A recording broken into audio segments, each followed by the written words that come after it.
What is up, guys? Welcome back to the channel, guys. We got a special request here all the way from Australia. Of course, here with USA versus Australia. Top 5 cultural differences. Our working holiday experience. So this is pretty cool. We already starting here at the toilet bowl. I know in previous videos, especially in Europe, they always said like the US, they have a lot of water in their toilet bowl.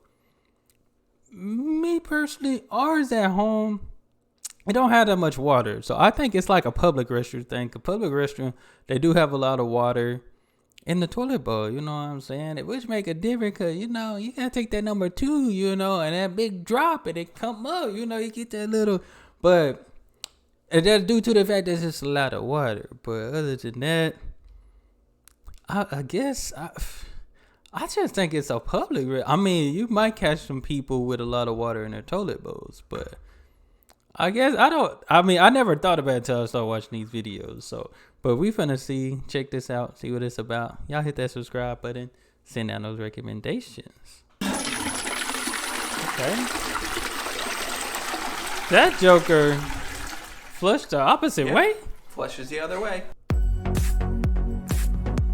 Yeah, my toilet definitely don't flush like that. And welcome back to another video. So we're continuing our Australia series. Our last video was about Australian slang words or just slang words. Aussie terms that we didn't know. Yeah, it's Australian slang. So now we thought it would be a good time to talk about the cultural differences from Australia and our life back in the US. We decided to put this video together based on a request from Maurice W. So we asked for any video suggestions. Cost of living in Australia and US. So thank you, Maurice, for the suggestion for this video. So as you saw in the intro, indeed the toilet does flush the opposite way in Australia compared to the US. But let's get into... I thought how do I tell it flush? I just thought the water like go all the way around, but that one was like shooting like. I don't think they finna have me. I'm finna go flush the toilet after this video to see. Some serious points here. So I think what we're gonna start out with is talking about work differences. Okay. So what work has been like here in our 6-month contracts compared to back home, our careers in the U.S. So I started working in Australia in November of last year. So it was around the holiday time, and yeah, it was pretty low-key, pretty laid back. People were still obviously focused on projects, but at a bit slower of a pace, and then things definitely picked up come January. So I think that was pretty different. Back in the U.S., it's go, go, go all the time, even though it does slow down a little bit in the holidays. It was a nice, relaxed pace here in Australia. And I started my role in October of last year. Unfortunately, mine's come to an end. But when I was there, it was the first job in my professional life that I got in at 9 and left at 5, and that was encouraged. So that was really nice and different. And that is nice, but I ain't gonna lie. When I worked, I knew when it was time to go, it was time to go. I'm that type. I left. It's time to go. I can do this tomorrow. I can finish up tomorrow. I knew how to find a stopping point, but don't get me wrong. There have been some days where you had to come back home. So I definitely, I feel her on that one. And I would just say that the workplace culture in general is a lot more relaxed and casual. Just in the way that people dress and the way that people carry themselves and talk. It's much less buttoned up and professional. I think in the U.S. there's kind of a bit more of a professional persona, and here it just really seemed like people were kind of themselves. So honestly, it took me by surprise at first, but it was kind of nice once you got used to it. Yeah, something you can get used to. Yeah. I think, and I don't know if just because we were doing working holiday visas and not our long-term careers back home, but back home, work was usually always on the mind. We were stressed after work coming home. Oh, I had such a rough day. But here, I know that feeling, man. I know that feeling. We honestly never really thought about it until we were back the next day at 9. So I think that says a lot about our That says a whole lot. I think priority. That means work is work and home is home. Like it's here in the States, your supervisor will probably call you during your off hours. That's the crazy thing. I done been called, emailed, and Mr. Woods, can you do this real quick? Can you do that real?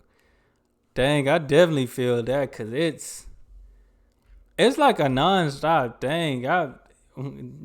We should 24-hour jobs should be like parenting, relationship. Those are 24-hour things, not a 9 to 5 job. It just seems like there's much more of that work-life balance that Americans strive. That's so good, hard Australia. I to reach. like that. It just comes naturally here. It's much more accepted. It's great. I'm gonna have to And find me another big remote difference Australian from job. The U.S. where we lived on the East Coast and Australia is the weather.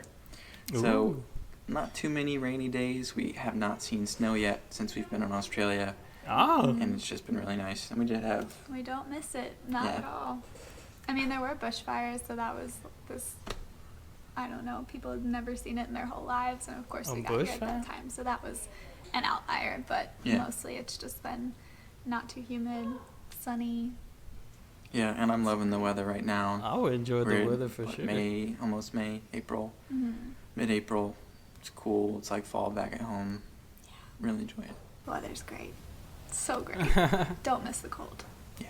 At all. Now, cold for us is like 70 degrees Fahrenheit. We're so babies. Facts. We've had an eternal summer for a year. It's the way to do it. Dang. Kind of. What part of Australia they at again? Workplace differences, just the entire attitude towards holidays and vacations is a lot different here. Mm-hmm. So I know schools get a lot more school breaks during the year. Their schedule's a little bit confusing to us, to be honest. Yeah, it's not like one big summer. You get a lot of frequent breaks, which is what they're used to. Aren't they on break right and now? It's completely standard and normal to get 4 weeks vacation time. Standard, entry level, for the whole year. I think I got a lot of comments about how do you make 2 weeks of vacation a year work? How can they do that? How's that possible? Which is crazy because I remember starting my job, they was telling me I had to work a month just to get 8 hours. A month just to get 8 hours of PTO.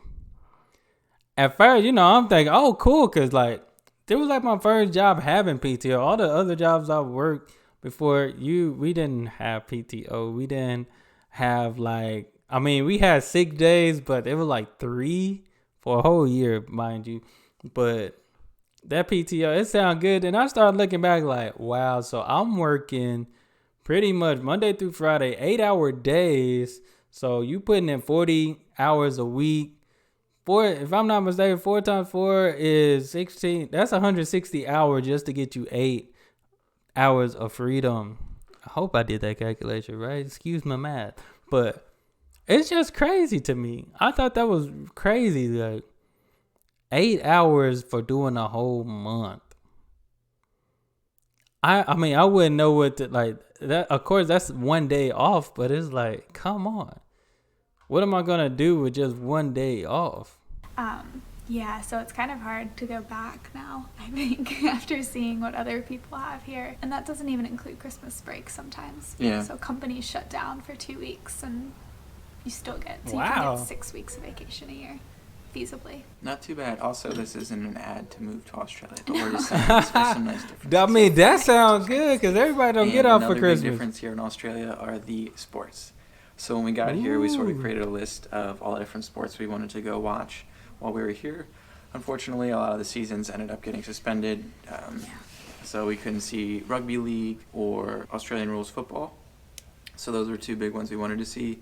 We did go see some Australian soccer, and we also went to see a cricket match. For 20 minutes, which we're at right now. But we went to the cricket ground. We went. It counts. In Sydney, and it was a lot of fun. We had our bucket hats. I think that's still pretty cool. And a literal bucket rules hat for the most part. So, good learning experience. There's a That's definite difference in understanding between the rules of sports. So I feel like people here don't understand American football and don't really care to. No, just like the rest of the world. When we lived in England, there's a bit of a following of the NFL, but no one really gives a crap over here in Australia. They have their sports that they like that are popular, so why watch anything else? I feel that. Fair enough. Not to mention the NBL, the basketball leagues.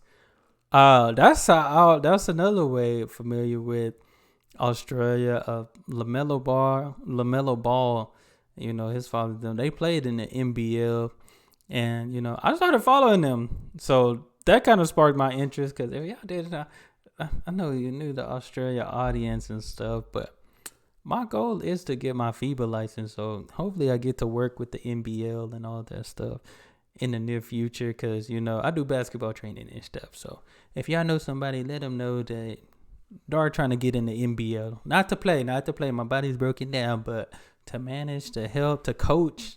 I might come to Australia just to coach in the NBL, you know what I'm saying? Maybe when we're back in Australia, whenever, who knows when, but we'll be able to see some Aussie rules football and some rugby league. That'd be nice. So those are some of the major sports. So another big difference is the food here in Australia. As you know, Jenny and I love to eat. Dang. And we definitely explored the Bangkok. Aussie food scene here compared to the U.S. So, of course, being in a large cultural hub like Sydney, there are so many good types of food.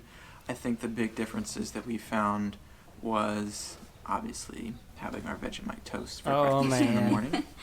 We've still need to changed our try that. tune. We actually love it. Yeah, but when it comes Really? to lunch, there are so many different options from, I guess, the chains that you have to eat. So back home, you got your KFC, Taco Bell, your burger chains. Here, there's a lot more chains around like Chinese food, Japanese food. There's just so many awesome choices that we didn't really have That's back cool. in the US where we lived. Definitely don't know those coming. I would also say the only things we really miss are Mexican food, like really good, authentic Mexican food. And also, Hey, I know how to make homemade salsa, homemade rice. I'm your guy. I can cook all of it. also probably I can cook it for you. Like that kind of food. Barbecue is different. Ribs and pulled pork Texas, we have the best sandwiches, that kind of barbecue. stuff. Maybe But Louisiana the one too. thing no. that we've loved here is the authentic Asian food, because where we've grown up and lived in the U.S., we What? haven't had the options that we have here. I mean, it's Boy, was that a finger? because where Was that we've a grown chicken up foot? and lived in the U.S., we haven't had the options that we have here. That chicken had a long toe. Amazing. Vietnamese, Thai, Japanese, Korean. I mean, it's especially Dim awesome. sum. Yeah, just because after we traveled, we fell in love with Asia and so much of the food. So it's been really cool. That's cool. To be able to have those options here. Food is a winner in Australia. We'll Okay, talk more about Australia. it in another Okay, video. okay. And the last big cultural difference that we wanted to talk about was, of course, the Australian accent. So Logan and I lived in England back in 2016, 17, Mhm. 17, and we were in the northern part of England, and he was there a year, I was there about half a year, and by the time we left, we felt pretty confident that we could do a mean northern English accent impersonation. Like, we were pretty confident in it.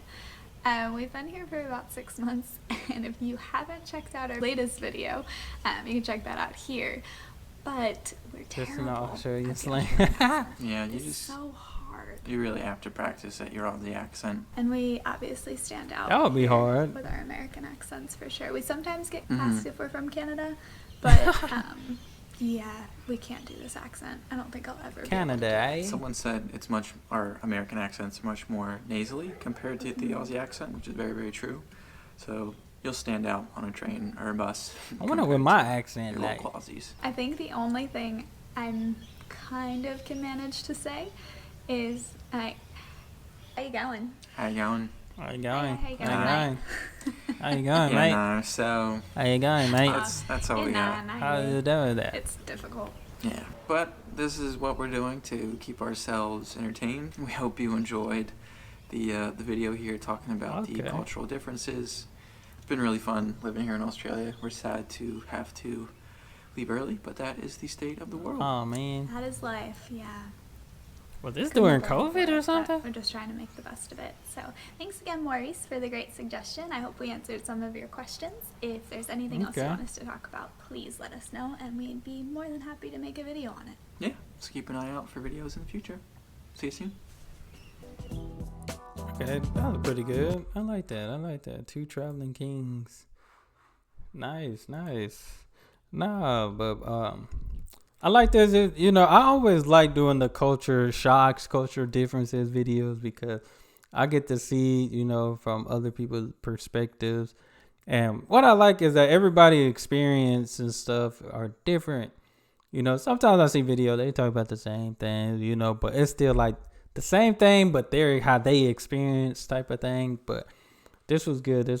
But nah, hey, I'm serious about the NBL. Hey, I love basketball, man, you know, but I wonder what my accent sound like to y'all, cause In Texas, we a little country. I'm probably country. Everybody accent different. And this is like from city to city.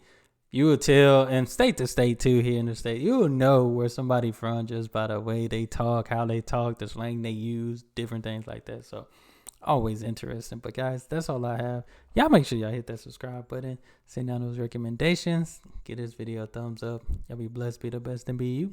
I'm out.